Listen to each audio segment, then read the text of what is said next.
In the technological warfare of the modern battlefield, avoiding detection is the #1 priority. To survive on the modern battlefield, you have to keep yourself out of radar detection. And to do that, you have to fly low to the ground, in and around obstacles.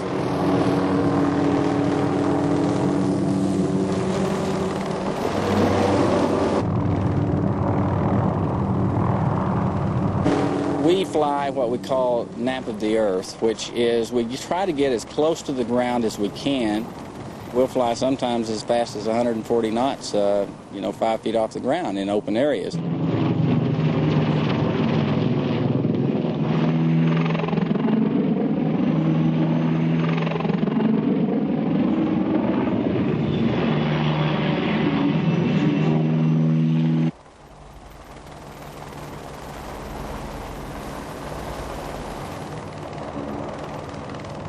Nap of the earth flying allows attack helicopters to literally sneak up on the enemy.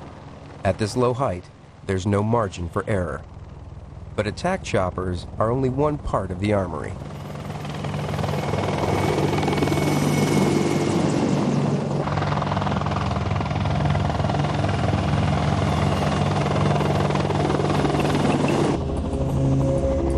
The Kiowa Warrior is the modern light cavalry.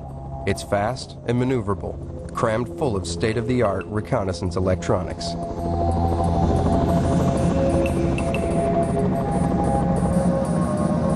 Fixed wing, five to fly. Fixed wing, stand to fly.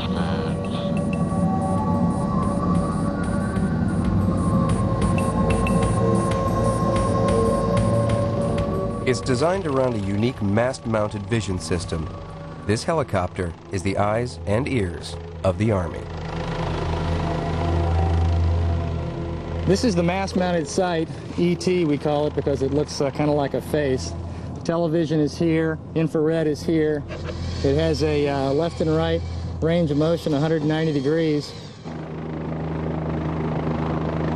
The vision system's power and precision allows the Kiowas to track the enemy stealthily from a long range.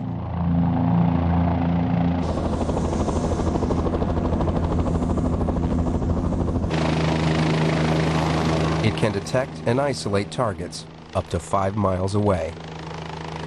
Typically, reconnaissance is characterized by a lot of very slow nap of the earth flying and hovering for a long time in a concealed position. And we can do that in a way that maintains our stealth by hovering behind some trees, a ridge line, and only exposing the mast-mounted sight above the terrain. Take a long, hard, sneaky look at the bad guys, and then develop the situation from there. It's a game of hide and seek, really.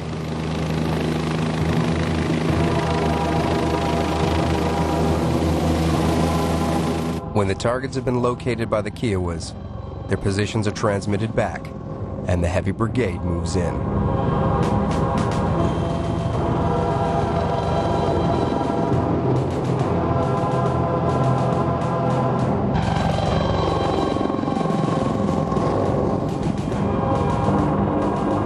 The Apaches take up their positions, hunters stalking their unsuspecting prey. Their first weapon is surprise. When the signal is given, they unmask from below the tree line in lethal unison and unleash their awesome destructive force. Within seconds, a fully armed Apache can destroy up to 16 tanks at a range of 5 miles.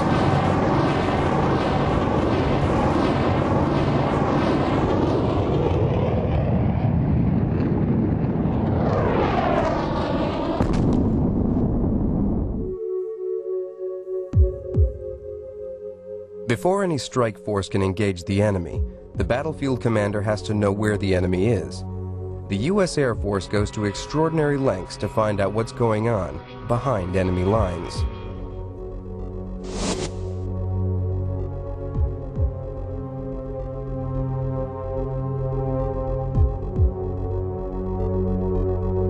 These U-2 pilots are about to travel to the very edge of space.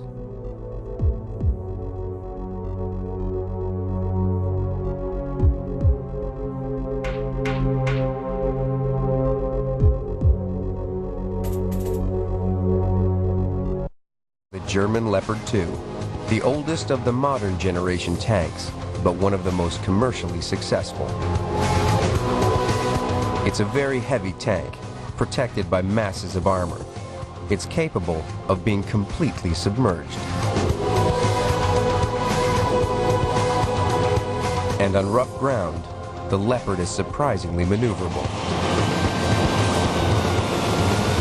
This is the French Leclerc. It's a much lighter tank with exceptional agility, powerful acceleration, and a top speed of 45 miles per hour. It has an autoloader, which means it only needs a 3-man crew. It also has the longest gun of any main battle tank. This is the Russian T-90, an updated version of the T-72 that the Allied coalition fought in the Gulf War. The new tank has a low profile and is much simpler to operate.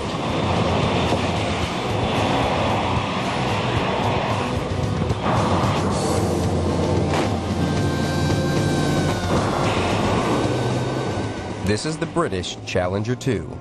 It's clad in the most advanced Chobham armor, the strongest in the world. It's constructed from steel, interlaid with ceramic and tungsten rods. But exactly how this is achieved remains a closely guarded secret. The tank's impressive suspension provides a stable platform for the gun and a more comfortable ride for the crew.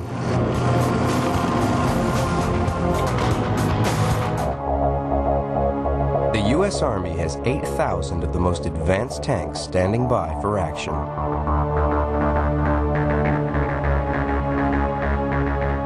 But for any army to win a battle, their tanks have to stay one step ahead of the enemy.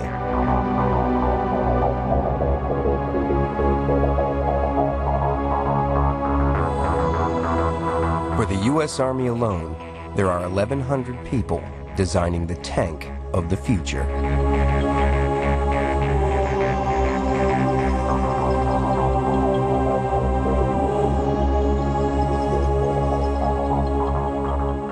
The U.S. forces have been redeployed back to the continental United States, and therefore the combat vehicles must be lighter and more deployable.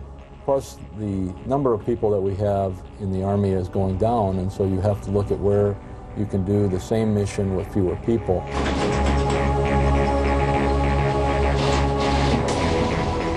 This is their prototype tank, known as the Future Combat System.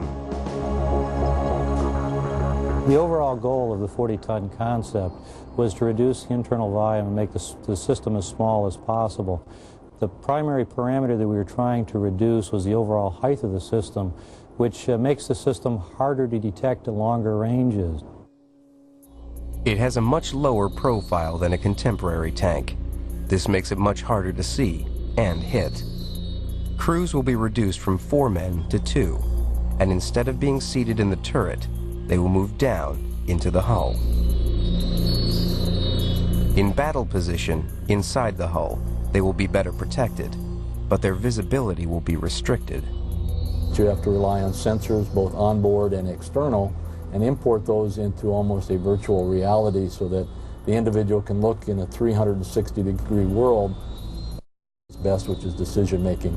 Do I shoot, don't I? Do I fight, don't I?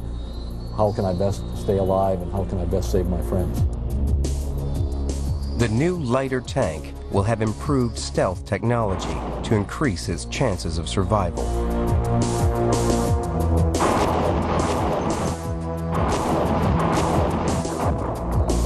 At present, tanks have to be shipped to their destinations, but at 40 tons, this future tank is so light it could be airlifted to face the enemy within hours. Every tank commander is keen to get his hands on the latest technology. It's larger than just, when do you need a new tank? As a tanker, I would love to have one right away. Realistically, it probably will be quite some time before we see a revolution in the design. Perhaps an even more astonishing development is the plastic tank. On this prototype, the plastic armor is incredibly light and strong. This tank is undergoing tests to investigate whether this lightweight armor will stand up to the rigors of battle.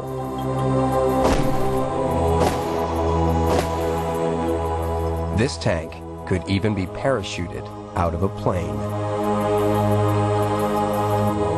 This type of technological breakthrough ensures that the tank will remain a major fighting force for the foreseeable future. The thought of being able to take and apply technology to increase the protection level and the survivability of the soldiers is very exciting. It is something that I think everyone's desire is to put the best equipment in the hands of the best soldiers in the world. That's what we're here for, that's what we want to do, and that's the whole goal of future combat systems.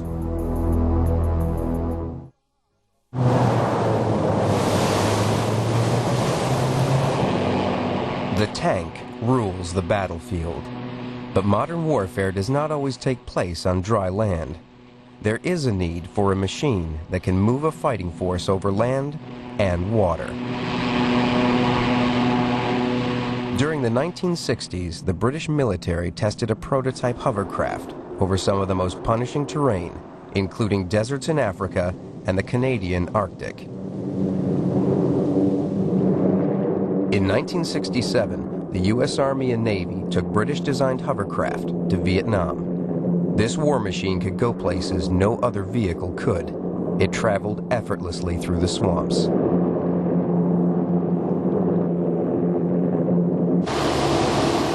During the 1970s, America designed and built the next generation of hovercraft. These prototypes were tested to their limit. The military was impressed with the craft's incredible resilience under fire, and especially with their immunity to mines.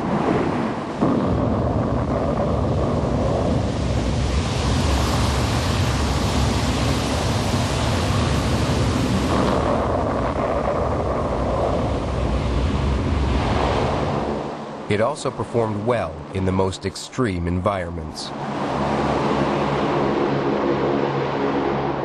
After years of research and development, these prototypes evolved into the ultimate amphibious machine. Bob Wilson's to operate. 1 and 2 online. All right, let's go. Roger. This is the state-of-the-art hovercraft known as the LCAC, or Landing Craft Air Cushion.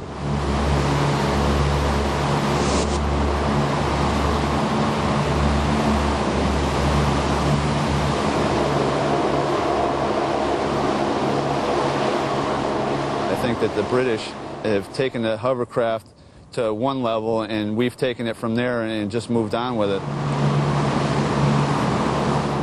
The LCAC transports Marines and their equipment between ship and shore. They can carry up to 75 tons of equipment over 200 miles. Their motto is, "No beach out of reach." The LCACs weigh 100 tons each. They carry 4 gas turbine engines of 4,000 horsepower, a total of 16,000.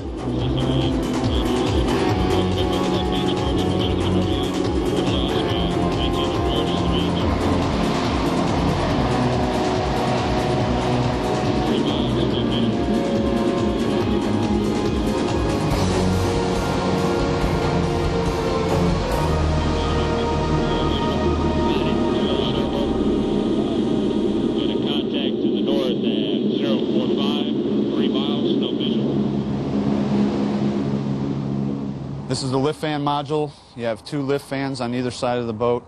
They generate all the air that gives you lift and some propulsion. Right here you have the gearbox and the hydraulic system. The engines sit perpendicular to the drivetrain.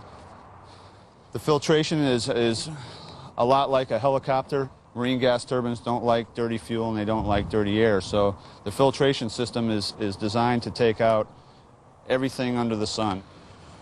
The prop is a carbon fiber. It's 18 foot in diameter and it's shrouded by aluminum skin that you can see. Behind the prop is a set of 2 rudders. Those are what's used to steer the after end of the boat, along with variable pitch propeller.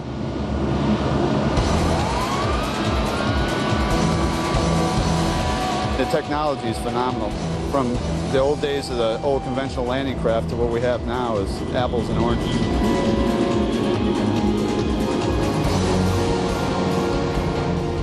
Learning to fly this amazing machine requires high-tech training techniques. 268 ships on 270. 266, your head. This LCAC simulator costs $30 million. Right at 270, right. Just a little. The computer controls in the cockpit use fly-by-wire, the same technology that operates an F-14 aircraft. Alright. It's all over there. What are you doing? What are you doing? That way, Forward. Hold on there. Hold on. It crashed. After 18 weeks, the enlisted trainees have the opportunity to practice maneuvering the real thing. There's no margin for error. Landing the LCACs on a ship demands extraordinary skill and nerves of steel.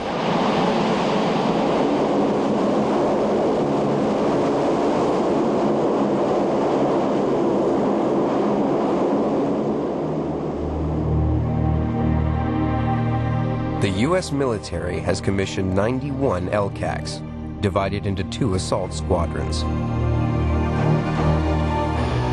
This base on the West Coast houses half of them. It covers 45 acres and holds 750 personnel. Each craft costs over $23 million. Before, it used to be only pilots that could get all the glory, and now you have enlisted guys that are flying something that costs as much as an F-14 does. So I went from being low man on a totem pole to being one of the front runners in technology.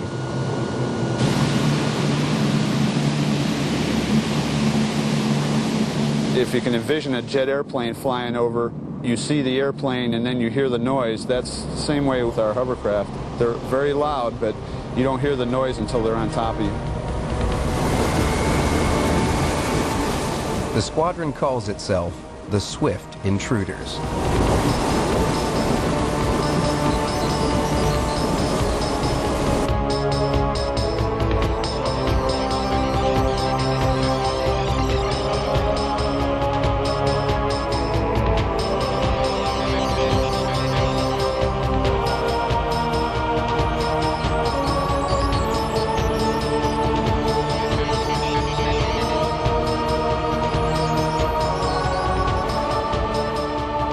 LCACs have seen action in the Gulf War and in Somalia, where they withdrew the UN troops. They have also delivered aid in Bangladesh.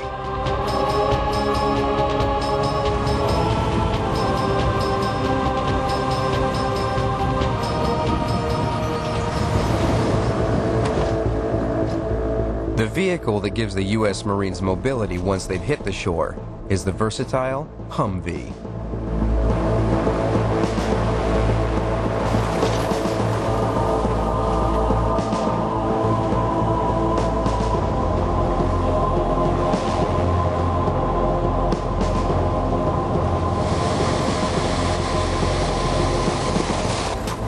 The Humvee is capable of going places and doing things like no other vehicle in the world.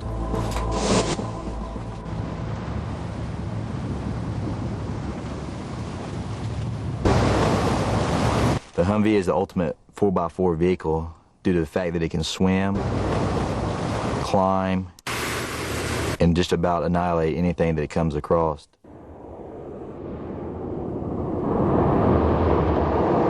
Built by the AM General Corporation with a 6.5-liter diesel V8 engine and weighing 3 tons. More than 15 feet long and nearly 8 feet wide, it can climb slopes over 60 degrees.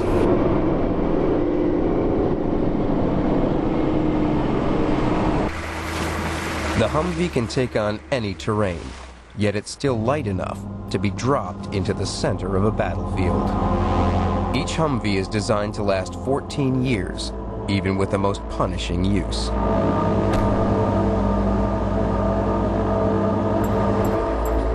Fort McClellan, Alabama.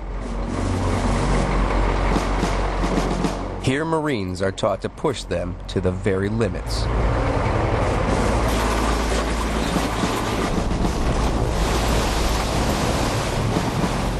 They discover that the Humvee is part tank, part armored car, and even part submarine.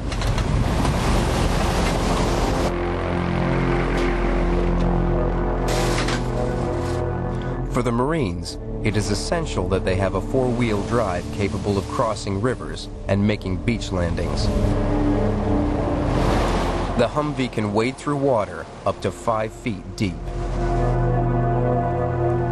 The air intake for the carburetor and the exhaust pipe are both mounted high above the hood, like a diver's snorkel. Also, the engine's internal components are watertight.